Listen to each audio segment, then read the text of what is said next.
You're listening to the Murder Speaks podcast, the show that spills the tea about true crime. Here's your host, Wendy Hinbest. Hey, welcome back to Murder Speaks with your host, Wendy. And your co-host, Brent. Here, as always, to ask the questions that you might be thinking and help to flesh out the narrative. Yep, so let's get started. So today's real crime story is about 54-year-old Jenny Heflin. Jenny Heflin was born April 2nd, 1962, in West Covina, California, to loving parents Virginia and Joseph Dura. She had a sister named Sue and two brothers, David and Greg Tunison. Jenny was very close with her sister, Sue Wisby. They were about a year and a half apart. When their moms separated from their dad, they moved to Maryland.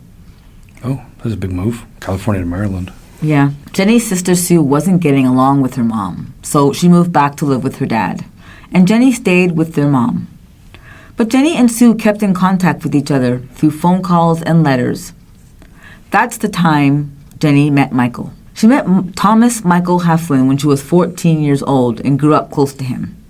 The first time her sister Sue met Michael, there was something about him that she didn't like. He seemed to be into himself, like the whole world revolved around him. A year or two later, she got pregnant with his child and they eloped. Her mother wasn't happy with this. So she was like 15 or 16? She was young, like 14, 15, yeah. And this is the daughter that was in Maryland? This is this is Jenny Heflin. So Jenny's in California? Jenny's in California. All right. And Sue's the one that moved to Maryland? Yes. Okay. And we're focusing on Jenny in California? Yes, okay. Jenny Heflin. The story's about Jenny Heflin. Okay. Yeah. Her mother wasn't happy with that situation, but she accepted it. Jenny went to live with his parents in Winchester, Virginia. Virginia? So she moved from California back to Virginia? They all moved to Maryland. Oh, the entire family moved to Maryland after okay. So after their mom left their dad, the daughters and the mom moved to Maryland. Okay. And the husband away from the dad, and the dad stayed in California. Back in California. Okay. Yeah. And then when Sue Sue wasn't getting moved along, back to California, yes. which wasn't getting along with her mom. Okay. That's correct. So Jenny's in Virginia with her mom, Maryland with her mom, and she's met this guy, Michael, and she's moving with his family in Virginia. Yes. Because she's pregnant. She's pregnant, okay. Exactly. You got it. Weird that she want to live with his family. You'd think that she'd want to live with her mom for the support. I know. That is weird. So Jenny and Michael appeared happy. They were camping together and did things together. About 10 years later, they had another daughter named Melissa. So they had two daughters, Sabrina Carter and Melissa, known as Mel Heflin. And they needed more money, obviously, because they had two children to care for. And they're young. Yeah. So Jenny started working a lot of odd jobs. She worked at a pizza place. She worked at a Mexican restaurant. She ended up following in her mother's footsteps and worked in hospice caring for people. She earned a degree as an LPN, a licensed practical nurse, in nursing after graduating from high school. She spent the following years working for Westminster, Canterbury, and Blue Ridge Hospice in Winchester, serving geriatric patients. Michael never held down a job for very long.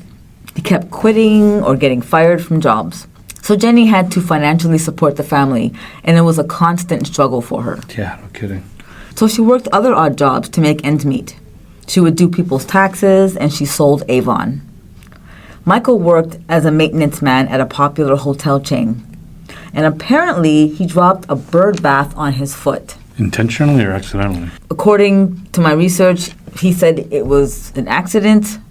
It appears to be an accident. Yeah, but for a guy that doesn't like to work, it almost sounds like a play to get disability. Well, or a lawsuit. So he said that was the reason he retired. Retired? Yes. Before the age of 30? He retired because he dropped a bird bath on his foot, but nobody ever saw him limping or anything. That's what he said. That was the reason he gave everybody for retiring his job. So he just obviously didn't want to work. Retiring before the age of 30, that's hilarious. So after Michael retired, he would hide in his garage and buy stuff on eBay. He would spend lots of money. Jenny's sister Sue and her husband ended up moving back to Maryland. So Jenny offered to let them move in with her. They stayed for about a month. While they were there, they could hear Jenny and Michael fighting. Yeah, no kidding. Michael would be yelling at Jenny, and Jenny would be trying to appease him. And this would happen pretty much daily. Her children witnessed him doing disrespectful things to their mother. Like he would shove her against the wall and call her the N-word. And Wait, please note she was white. She wasn't black. They're both white? They're both white. But he would call her the N-word. I'm not sure about that myself. I don't get it. But that's what he did. And he would belittle her. Sue tried to talk to Jenny about her marriage, but she didn't want to talk about it. When Melissa was 4 years old, she remembers hearing chaotic screaming. Michael took the back of her sister's neck and slammed her against the bed frame in their room. Jenny was sitting on the stairs, holding her head together, waiting for the EMTs. Her daughter doesn't know. Sorry. He slammed the daughter's head against the headboard or the mother's? No, the daughter's. And the mother was just sitting on the stairs? She was consoling her, holding her head together. Afterwards, holding her head together. I thought you were saying she was holding her own head while he was doing it instead of getting involved or something. No, he was holding. She was holding the daughter's head. Okay. Yeah, together. But together. It was like split apart. I don't know. That's what the sister said, that she was holding her head together. I believe she was bleeding. Okay. So they were waiting for the EMTs, and her daughter doesn't know why her mother didn't report him. Maybe she was scared of the outcome, or maybe she thought all relationships were this way, but she didn't know why her mother didn't report it to the police. When their oldest daughter turned 16, she got married and moved out. Melissa was afraid of her father. She would climb the roof of their home because Michael was afraid of heights, and she knew he wouldn't follow her. The first time he threw Melissa out of the house, she was 14 years old, and it was snowing. He threw her out a lot, and she would have to find a friend to stay with. By the time she was 15, she wasn't living with them anymore. By 2012, Jenny's mother was living in Edgewater, Maryland. She was in a bad car accident and was having trouble with her ankle. So she went to go live with Jenny. Great. Her mother got about $150,000 for the sale of her home, and about $72,000 went into the remodel of Jenny's house. They built an addition to the home so her mother would have her own room and bathroom. But Jenny and Michael were charging her $2,500 per month to live there. After she built her own extension? Yes. Her mother would write Sue often and tell her that. So when Sue mentioned it to Jenny, she wouldn't really have anything to say. This was obviously Michael's decision, and Jenny didn't have a choice. Well, she did have a choice. She just didn't do anything about it. I mean, he's not even working. I know. What right does he have to say anything? She should just throw him out. Yeah. Michael's spending was out of control. They refinanced multiple times. Jenny didn't have a say in that house at all. Jenny and her mother wanted to get away, but there was no place for them to go. Melissa would talk to her mother and told her that this wasn't normal. Eventually, Jenny started to think about leaving him. In 2014, Jenny thought about leaving Michael. She left work and put in her 2 weeks' notice, and she drove straight from work to Melissa's house. Sue got a phone call from Michael saying that Jenny left him and he wanted to know where she was. So Sue called Jenny and asked Jenny, "What about Mom?" Because her mother was still living at the house with him, so if she left, her mother would be left there. She left without telling her mother that she was leaving? Yeah, at that time. So obviously Jenny went back to Michael because of her mother. Yeah. She told Sue that Michael pointed a gun at her head and told her that if she ever left him, he would kill her. After Jenny went back, things were better for a while. He promised her that he would spend less money, and he started her... Things were not better for a while. The first thing he did when she went back is he pointed a gun at her head. No. He pointed a gun at her head before. No, when she went back, you can't point a gun at somebody's head if they're not there. So she went back to straighten things out, and he pointed a gun at her head. And then, in quote, after that, things got better. But the first thing that happened was that he pointed a gun at her head. Yeah, so after Jenny went back, things got better for a while. He promised her that he wouldn't spend so much money. She started her own nursing home for patients in her Winchester house at 215 Stafford Drive. She started taking care of elderly people in her house? Yeah. She made lots of money. How's it? Okay. Known as the Heflin home. It started with Jenny's mother and 2 others. And then when Jenny's mother passed away, she was taking care of 3 elderly people. In her house? Yes. This is a thing that is legal and normal to do, taking care of elderly people in your house. And then this Michael guy was probably abusing them. In early 2016, Sue and her husband went to visit Jenny for a couple of days. And there were cameras set up all around the house. So if an elderly person fell, they would know how they fell. So it was good insurance. But there were no cameras where Jenny and her husband lived. Jenny was making about $11,000 per month. The only expenses they had were the mortgage, utilities, and food. So Michael started spending again. He bought a brand new Bowflex machine, an exercise bike, and had a tremendous gun collection. He wasn't spending any money on Jenny. This one time, Jenny was out with her sister Sue, and they had only been gone about 20 or 30 minutes, and Michael called Jenny and told her she has to come home right away. So she apologized to Sue and left. Jenny was under Michael's control. She wanted to leave Michael again. So one day she was delivering Avon, and she let slip that things were not that good at home. Her customer wanted to help her, so they put her in touch with a realtor in California.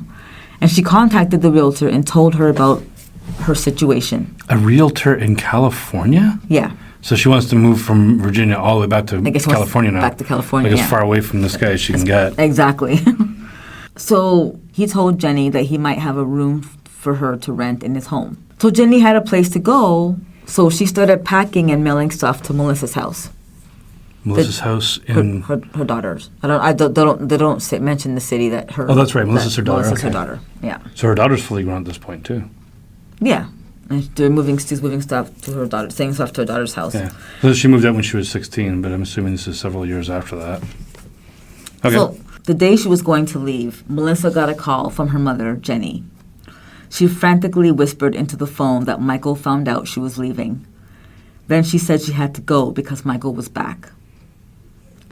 Michael shot Jenny and called the police.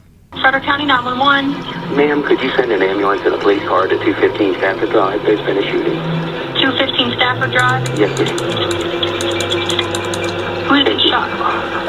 Me and my wife got in a terrible argument. I caught her in an affair, and I just shot her, and I swear to God, I didn't mean to do that. Where is she right now? Laying in the bathtub. What I'm going to do is this. I've got to put my belt on, the rest of my clothes on, and put my shoes and socks on, and be out front. I'm going to have my hands in the air, tell the officers. Yeah, I understand. Is she awake? Yeah, she's a gurgling in there. She's breathing. If the ambulance gets here quick, she might be saved. Okay, Okay, where's the gun? I have laid it on the floor. I'm going to be waiting for the police out front. Okay. Yeah, you listen to that recording. The guy sounds cool and calm, like he's ordering a pizza, like he's ordering food, like he's just calling a cousin to say that, well, one of the kids tripped down the stairs. Nothing bad. He's got a sprained ankle. We'll be at the hospital if you want to meet us there. Like, it just sounds like he's describing something that's like, so yeah, this thing happened. It's not good, but it's not really that bad news. Just show up and, she's just laying in the tub. She's gurgling. If you get here, you might save her. I'll be up front.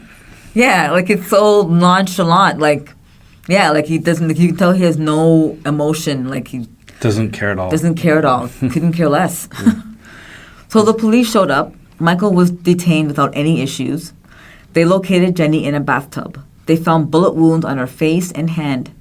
She was taken to the Manchester Medical Center, and then she was flown to the Innova Fairfax Hospital. She was placed in a medically induced coma. Melissa, her daughter, was scrolling through the local radio chatter page, and she came across a post about a male shooting his wife on Stafford Drive. Oh, this is before she was even notified then. Yeah. So Melissa rushed to the hospital, and at that time, she was alive.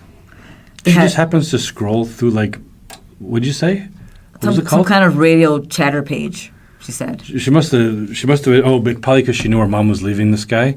She was probably on alert, like, because she probably knows how violent, well, it's her dad, right? She knows how violent he is. Exactly. So she was probably, like, keeping an eye on it, because her mom called her and then told her that the father found out, and then she rushed off the phone, exactly. right? Yeah, so she was probably scrolling that service to see if anything came up, because she was probably worried. Exactly.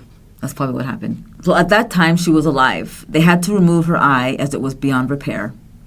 They performed surgery to connect a vein in her arm because it took the brunt of the shotgun blast. And there were multiple surgeries on her brain. Oh, shotgun. Yeah. Yeah, shotgun pellets spread, so they cause a lot of damage. It's not like one little bullet that just, if you get lucky and it goes in your shoulder, it might screw up your shoulder, but but the rest of you is fine. Like a shotgun is like, it comes out and spreads, and it hits so many different places at once. Exactly. He knew what he was doing. Well, it was probably just the gun he had available. I got his hand when he decided to do it. So Michael was questioned by the police. He blamed all of the problems in their relationship on Jenny. Of course. as you said before, he's like a narcissist that only cares about himself. So the whole world is to blame. He's perfect in everything he does. Mm-hmm. Mr. Heflin, I'm behind you. I don't want to startle you. Oh, yes, ma'am. How are you? I'm better. We run a small nursing home. She had to go upstairs, so I see the phone in there. God must have made me pick that phone up. I picked the phone up, and there was some man on there she was talking to. He was on the other end of the phone? He was texting. Texting, okay. Well, what happened was, after I found him on there, I got really mad about it. I said, look, I thought we had things straight now. And she came up and told me she had multiple affairs. When she went 3 years ago to stay with my daughter, she took a man down there with her. And she point blank hit me with all this and it just broke my heart off. Just broke my heart. Well, my heart's been breaking all day. She should have just left. But no, she wanted to stay a month until her boyfriend could get a house for him down in Florida. Well, we got to fight because she's on the phone with him. And she knew it. She's going to be on the phone with him. That's going to upset me, you know. I grabbed the phone and she was calling baby and all that stuff. Also, I went crazy. So tell me what happened after you lost your cool. Well, I grabbed the phone from her. She grabbed me around the arm and started pushing my arm. And I started going crazy. I mean, it was nuts. What was she doing? She tore all over Christmas present boxes up and destroyed everything and went just completely ate. You grabbed the phone and she went into the bathroom. Right, that's exactly right. She went in the bathroom, pissed off, crying.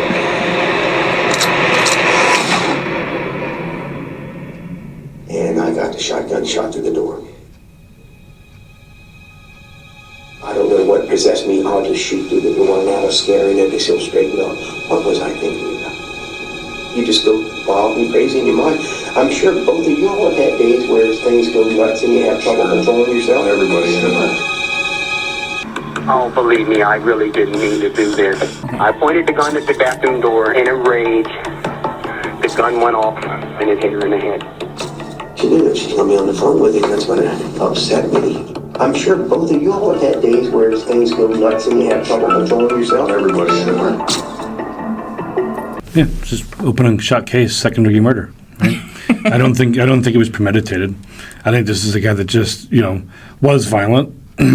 So everybody's obviously wanting him to probably get first-degree murder because he's got a history of violence and all that. But it sounds like it's a case of I think he's exaggerating, right? Like he's saying she had a boyfriend and moving to Florida. She met a real estate agent and she was planning on moving to California. Now in his mind, he's probably thinking that she's going to be sleeping with this guy because she's living in his house, or maybe we haven't seen those conversations. So maybe that actually was a boyfriend that she was planning on moving in with. But either way, we don't know. So he read the messages. He took from it whatever he wanted to, twisted it whichever way he wanted to, and then they were getting into a fight. She ran into the bathroom. He's probably like, you don't run away from me. You don't leave me. So he grabbed the gun and shot through the door. Mind you, he did say before he was going to shoot her. I guess the question is if you have any evidence that he said that. Like, that's just, like, he said that to her. She told somebody else. It's hearsay. Yeah. Like, if it's not recorded, whatever. Yeah. But this does seem like a case of second-degree murder. Hopefully that's what he gets charged with. Yeah. So the police reenacted the crime. It took them 15 seconds to get into the gun safe, and another several seconds to load the gun and walk to the bathroom door. So about 25 to 30 seconds before he shot the gun. So that's a lot of premeditation. Yeah, that's a lot of time for it. Because I was thinking like they were in a fight, he just grabbed the gun. But like when you have to take all these steps, it does start to sound a lot more like first-degree murder. Although I'm assuming that it's probably going to be a situation where the defense is gonna offer we'll plead guilty to second-degree murder as opposed to like going to trial on a first-degree murder, and maybe the prosecution will accept it because it's just easier to predict. It's easy. Well, if somebody pleads guilty to second-degree murder, it's an open. You're done. But if you have to go to trial, now you have to prove that he was intending to do it, and there's a lot of gray space in that 25 to 30 seconds. You don't know what the jury's going to say. Yeah, exactly. So the police reviewed the surveillance footage at her house, and they can see him following Jenny around. He never gave Jenny any space. The investigator loaded the shotgun holes with dowels so they can see the general angle of fire. And it appears Michael purposely loaded double odd buck shots in the gun. It was a very large projectile at very high speed. Yeah, that's what you use to kill deer. Yes. Michael was offered a plea deal. Okay, yeah. Within the plea deal, Michael could not appeal the sentence. So the family accepted the plea deal. Michael pleaded guilty to second-degree murder. No. Yeah, Yeah, you were pretty much on the right. It's not like it's not a genius thing though, like, to figure that part out. It's kind of like it does stand to reason where you go like it's going to be it's pretty easy. Well, he's already admitted to killing her. It's second-degree murder. The leap for the prosecution is to try and prove the intent of first-degree murder. Whereas, like, yeah, if the guy's just saying I'll just plead guilty to second-degree murder, you're like, okay, well, we could spend months potentially getting ready and going to court for this. Yeah. And I don't know what this. Well, I guess I'll let you go. What's the sentencing? Okay, so the judge sentenced Michael to the maximum 40 years for second-degree murder, plus a mandatory 3 years for use of a firearm. Okay, so he's getting like approximately 43 years. I don't know what state this is. I guess the difference would be life imprisonment or maybe death penalty depending on where it is for first-degree murder. But let's just say it's life imprisonment, and this guy is probably what? He's a grandfather at this point? Well, she was 54, so I'm assuming he's around that age. Right. Okay. Open and shut. If the guy is in his 50s and you give him a 40-year life sentence or a 40-year sentence in prison, that's a life sentence. You know what I mean? Like, it doesn't matter. Like, I don't think anybody survives past the age of 90 in jail, right? Like, it's a tough environment to live in. So it's effectively the same as a first-degree murder. Because you go, well, whether we put him in jail for 60 years or 40 years, he's going to die there either way. So it makes no difference. Well, the final 19 years is suspended, which means he will serve 24 years before any chance of release.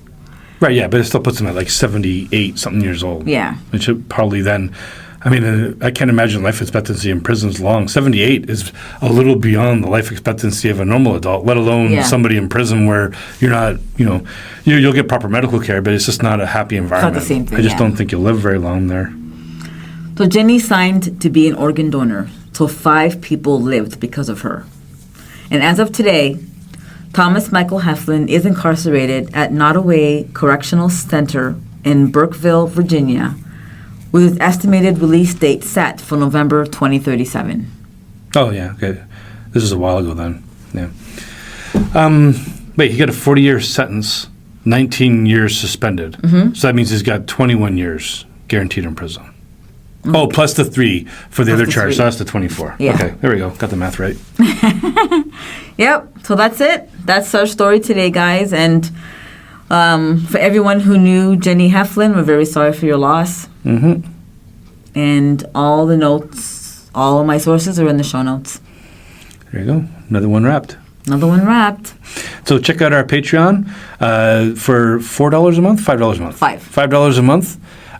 You get 4 episodes a month. Mm-hmm. That's $1.25 an episode. If you like the show, sounds like a pretty good deal. Go check it out. Yeah, plenty of $1.25 an episode if you think about it that way. Yeah, half the price of a cup of coffee. Pretty much, yeah. If you're in Canada, it's cheaper than Tim Hortons. Yeah, there you go. Or if you're in the States, it's probably cheaper than Dunkin' Donuts. Exactly. Or definitely cheaper than Starbucks. Oh, definitely. Most definitely. Okay. Well, thank you so much for listening, and we'll see you on the next one. Yep, bye. Bye.